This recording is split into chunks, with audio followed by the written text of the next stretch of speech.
সকলেই সমান সুযোগ লাভ করবে ইনশাআল্লাহ। বাংলাদেশে এখনো 4 কোটি বেকার যুবক খুবই নিদারুণ জীবনযাপন করছে।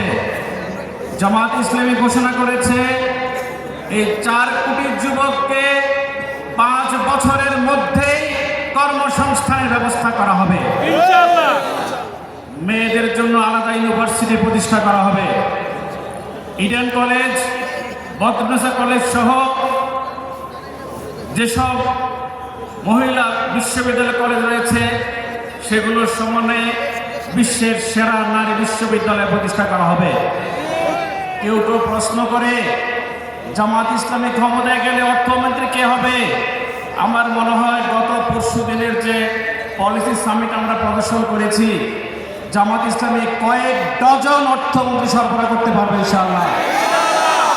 সকলে জানে জামাত ইসলামী শিক্ষিত লোকেরা করে এবং অশিক্ষিত লোকেরাও জামাতকে সমর্থন করে। রাষ্ট্র পরিচালনা করার জন্য যে নেতৃত্ব দরকার জামাত ইসলামী সেই নেতৃত্ব প্রতিষ্ঠিত করেছে আলহামদুলিল্লাহ। অতএব জামাতের প্রতি মানুষের যে আস্থা সৃষ্টি হয়েছে, আমি বিশ্বাস করি জামাত মানুষের আস্থা পূরণ করতে সক্ষম হবে ইনশাআল্লাহ। আমি 15 নম্বর আসনের কিছু সমস্যার কথা বলতে চাই। আমাদের এলাকায় একটি নর্দমার খাল রয়েছে। সম্মানিত আমির জামাত আমাদেরকে আশ্বস্ত করেছেন এই খালকে তিনি পরিশুদ্ধ করবেন ইনশাআল্লাহ। আমাদের এখানে স্কুলগুলোর সামনে প্রতিদিনই অসংখ্য গার্ডিয়ান সারাদিন বসে থাকেন। প্রত্যেকটা স্কুলের সামনে, কলেজের সামনে অভিভাবকদের জন্য বসার ব্যবস্থা করা হবে ইনশাআল্লাহ। আমাদের এখানে ময়লা ব্যবস্থাপনা ভালো নেই।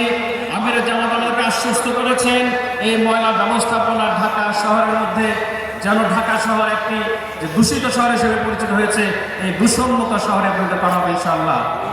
একটি সমন্বিত শিক্ষা ব্যবস্থা করা হবে, যে শিক্ষা ব্যবস্থার মাধ্যমে একটা ইউনাইটেড নেশন প্রতিষ্ঠিত হবে ইনশাআল্লাহ। সম্মানিত ভাইরা, আমাদের এই ত্রিবিধ বক্তব্য রাখবেন আমির জামাত ডাক্তার শফিকুর রহমান। কিছুক্ষণের মধ্যে ইনশাআল্লাহ এখানে হাজির হবেন। আমাদের প্রতি দেশের মানুষের যে ভালোবাসা সৃষ্টি হয়েছে, জামাত ইসলামের প্রতি যে আগ্রহ সৃষ্টি হয়েছে, আমরা জামাত ইসলামের কর্মী। আমরা বলতে চাই আমরা বাংলাদেশকে একটি সোনার বাংলাদেশ উপহার দেওয়ার জন্য আমাদের জীবন স্যাক্রিফাইস করার জন্য প্রস্তুত আছি। আল্লাহ তাআলা আমাদের সবাইকে কবুল করুন। এই কথা বলে আমার কথা শেষ করছি। আসসালামু আলাইকুম ওয়া রাহমাতুল্লাহ।